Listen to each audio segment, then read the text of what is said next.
expressing concern about its growing influence on child development and family life. While digital devices have opened up new opportunities for education, creativity, and communication, they have also created fresh challenges for parents seeking to raise responsible and well-rounded children in an increasingly connected world.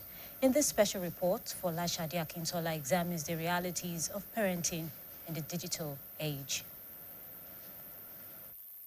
Parenting has always involved the responsibility of nurturing, guiding, protecting, and preparing children for adulthood. However, the rapid advancement of digital technology, including smartphones, tablets, social media platforms, and online entertainment, has transformed the environment in which children are raised. Experts note that today's children have unprecedented access to information and digital content, making parental guidance and supervision more important than ever.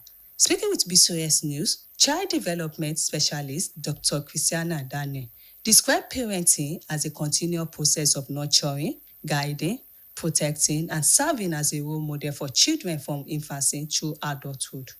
According to her, parents play a vital role in shaping the emotional, intellectual, moral, and social development of their children. Whatever you do, the child is looking at it, the child is observing. That's why I say parenting is modeling. So raising a child from infancy to adulthood to become responsible for themselves and for the society. Children learn by doing what you do, observing what you do. Whatever you do, they will also practice, they will test it, they want to see whether it fits them, whether they are good. They are not even knowing, they are not looking at it whether they are good or bad, but they are picking exactly what you are doing. Dr. Daniel explained that although technology provides valuable educational opportunities, unrestricted access to digital devices can expose children to inappropriate content, negative influence, cyberbullying, and digital addictions. She advised parents to set clear boundaries on screen times, particularly for younger children, while encouraging activities that promote creativity, physical development, social interactions, and critical thinking. A parent needs to be more intentional about the content you expose your child to.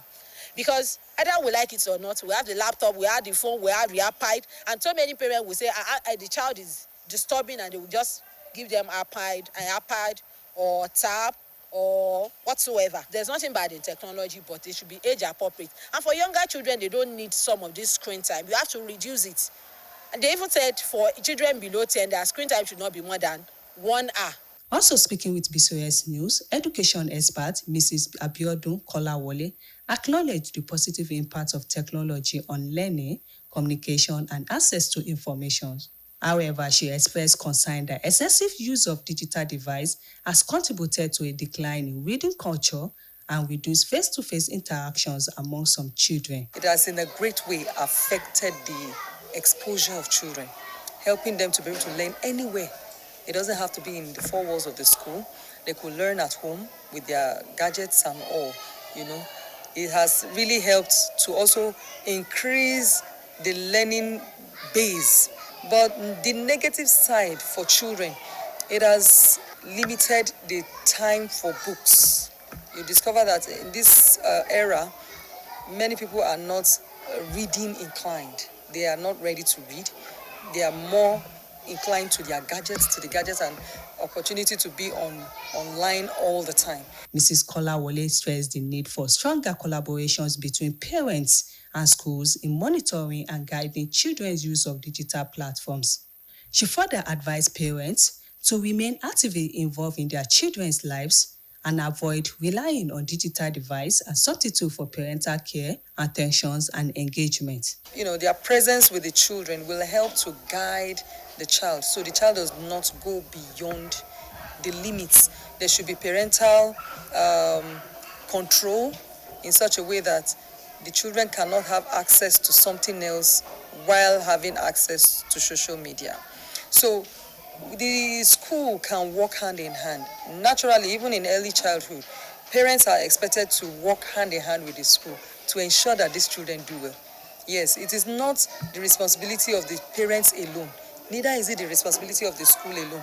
Stakeholders agree that while technology has become an indispensable part of modern life, its benefits can only be fully realized when accompanied by responsible and intellectual parenting.